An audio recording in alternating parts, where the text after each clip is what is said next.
VA disability claims, they do get denied right off the bat quite a bit. I had some stuff that got denied that was just like laughable how wrong it was. But I think it's partially like that on purpose because unfortunately there are a lot of veterans out there trying to game the system for disability pay for things that they never had wrong. And so the VA has to be a little guarded to make you jump through hoops and make sure that you actually have the issue that you're claiming and that it's substantiated and that they're giving money to people who deserve it and not trying to milk the system, right? Because unfortunately, there are some vets out there who try to do that and it gives the rest of us a bad name. So to be clear, VA disability is great if you have the issues that you're compensated for, and I want to help you navigate that. And if you're just trying to make stuff up because you want the money and the benefits, like, get out of here. Nobody likes you. So you are going to have to jump through some hoops. And I've got a good friend that I can introduce you guys to who will help you with that and navigating that because, you know, it is a little curmuddled. He did help me out, and it took me some time to get my stuff straight up. But if you stay on it, you're consistent, and you do the appointments and you do the documentation, whatever, eventually, I'm confident that it will come back in your favor. You'll get the rating you deserve, the benefits you deserve, and you'll be taken care of because at the end of the day, the veterans are taken care of better in the US than anywhere else globally. And yes, they do tend to like deny first, ask questions later. And that's, I think, again, by default, because otherwise, if they approve it and they were wrong, like A, if you had it and then you lost it, that's a lot worse than just never having it mentally. And B, like, there has to be a reason for them to claw it back, and it can't just be, oops, you know. I mean, they probably would do it that way, but that's not how they want to operate. So they're going to deny it, seek clarification, and make sure they're giving you the correct rating, and then proceed. At the end of the day, you're not entitled to the VA help. The VA is not going to reach out to you and be like, here, Dave, this is all of the benefits that you are personally entitled to based on your, you know, exact scenario.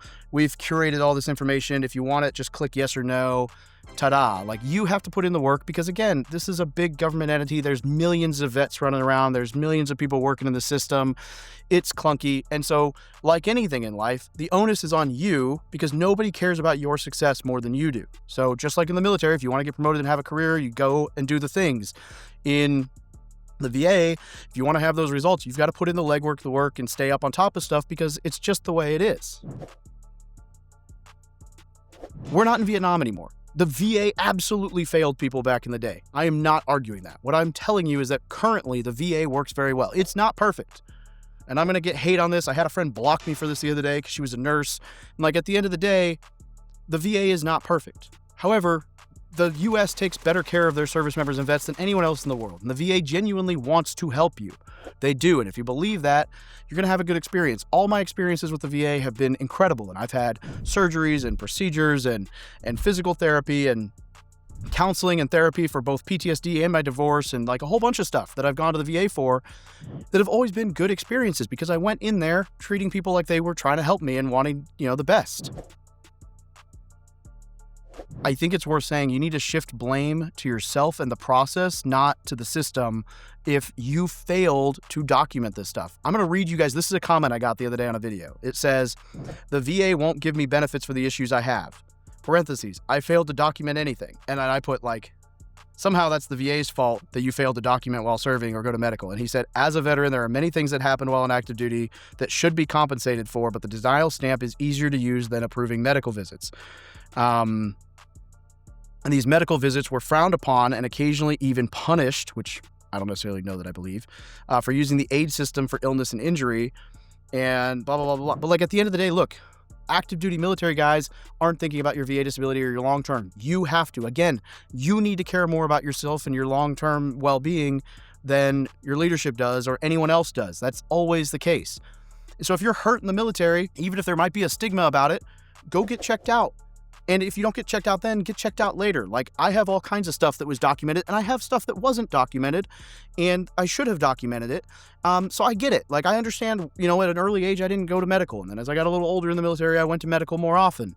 And it saved my ass that I did go to medical and get some of this stuff documented. So I'm just saying, hey, I implore with you while you're serving, if you're watching this, go to medical and document stuff. Because without that, the VA is going to think that you are one of the people trying to game the system because there's no record of any of the things that you're claiming. And if the injury or issue is no longer, like, it doesn't show any current symptoms, what are they going to say?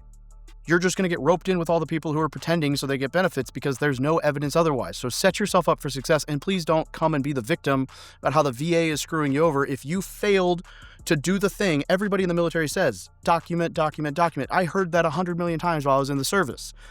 And it may not always be ideal to go to medical, but you hear it. You know that that's what you're supposed to do. So take some responsibility for that. Real quick, I'm going to break down a couple of the myths around the VA disability and whatever that I hear. One of the ones that I hear in my channel a decent amount is that the VA benefits, like if you have VA disability, VA benefits, you won't qualify for law enforcement roles. And I actually had a lot of people commenting on that. And so there were a lot of guys who got out of the military, wanted to go into law enforcement, and never filed disability because they were worried if they had a disability claim that they couldn't have a firearm, they couldn't be a law enforcement officer, and they couldn't serve. And that's just not true. Now, yes, if you have some major, mental issues or whatever that like would preclude you from like being safe around a firearm, potentially, but I mean, that's like few and far between. So here's the answer that I got from another vet. Many jobs do require members to be in top physical condition: police, firefighter, first responder, federal agents, whatever. Some of these careers may even require members to pass a physical fitness test or other medical screening. In almost all of these cases, the underlying medical condition and your health and fitness will determine your ability to qualify for the job. The fact that you have VA disability ratings generally will not impact your ability to land the job. And to counter this myth, a VA disability rating may actually give you additional veteran preference points for federal employment. And some states may have a similar program for state job applications. So unless your PTSD or other mental health issues would impact your ability to perform the job, you would still be considered for the position. So long, short, your disability pay has nothing to do with it. It's, can you perform this role? And so if you don't apply and you can't perform the role, you're not getting the job anyway. And if you do apply and you can, conduct the role, then you'll get the job. And you may even have preferential hiring based on your veteran status federally and or in some states. So apply. Having a mental health related condition like PTSD that is recognized by the VA does not mean gun ownership is prohibited. PTSD and mental incompetence are not the same thing. So I have PTSD, I have firearms. I do not have any firearms if you're listening, but I have firearms, legally registered firearms. And I live in a state where that's, constitutional carry and all the rights and whatever. My PTSD does not impact my mental competence at all. And it's not, and there are people where it does. There are people where it is bad enough that in theory, you may not want or be able to carry a firearm, but by and large, not the case. Most veterans I know with PTSD still own firearms. It just is what it is. And so those two, PTSD and mental incompetence, are different, and it's going to depend on your competency more than your rating or disability.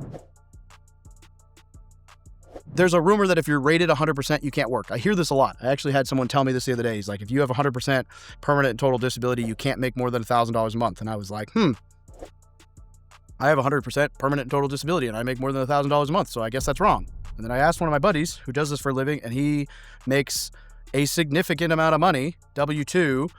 We're talking, he might break high 6, low 7 figures this year in W-2. And he's like, I'm 100% permanent and total. I've been making this kind of money for years. Any veteran who's on TDIU and wants to work can do so as long as they don't earn more than the poverty level annually. So TDIU, which is total disability based on individual employability, is different than permanent and total disability. TDIU allows you essentially to say, hey, you might not be 100% rating, but we will bump you to 100% rating if you are unemployable based on these certain things. And if you meet that criteria, then yes, in theory, you cannot earn more than the poverty line annually, because again, they're bumping your rating up because you're claiming that you cannot physically work. So if you then went to work, that's different. If you have 100% permanent and total disability rating, and you can still function, that's different. So I hear you can't earn money with a 100% VA disability rating. And look, if you're filing for the VA disability, there are no income restrictions to be eligible for disability compensation. That's a myth. You can have 100% PNT and still have a job. Now, TDIU is a little bit different, but most of us are going to be PNT if we get to that point. But nonetheless, apply for your disability, guys. Take care of yourselves. Here's the bottom line. Globally, the U.S. ranks at the top for VA benefits for service members and vets. The U.S. takes care of us. They are going to continue trying to take care of us as best they can. That said, it is on you to determine how much you're going to utilize these things, how much effort you're going to put in the legwork to get the benefits you're deserved, put in the work, and have the positive attitude when you're going to these places, hoping for the best, looking for the best, working with these people. Now, they're not perfect. They're going to mess stuff up, but there's also a way for you to file a claim against an employee if that happens, and they can be let go. So like, there are safeguards in place, but the VA by and large is looking out for your best interest, but you have to learn how to navigate it, learn what benefits are in front of you, and dive in to try to take on life. You don't get to just play passive and hope somebody brings you the money. You've got to go out and get the benefits that are earned to you. And unfortunately, that's the case, So take it, run with it, take ownership, and go do the thing. The VA is here to help you. You just have to navigate the system. I'm going to place 2 videos right here. One, the benefits that I didn't know about 100% PNT, and some of them are really cool. And the other is going to be the ways that I would personally invest my money from disability income. And hopefully those 2 help you out. If you got something out of this, drop a comment, drop some love. And if you've got questions, drop them down below and I'll make videos to answer them. Have a great day, guys.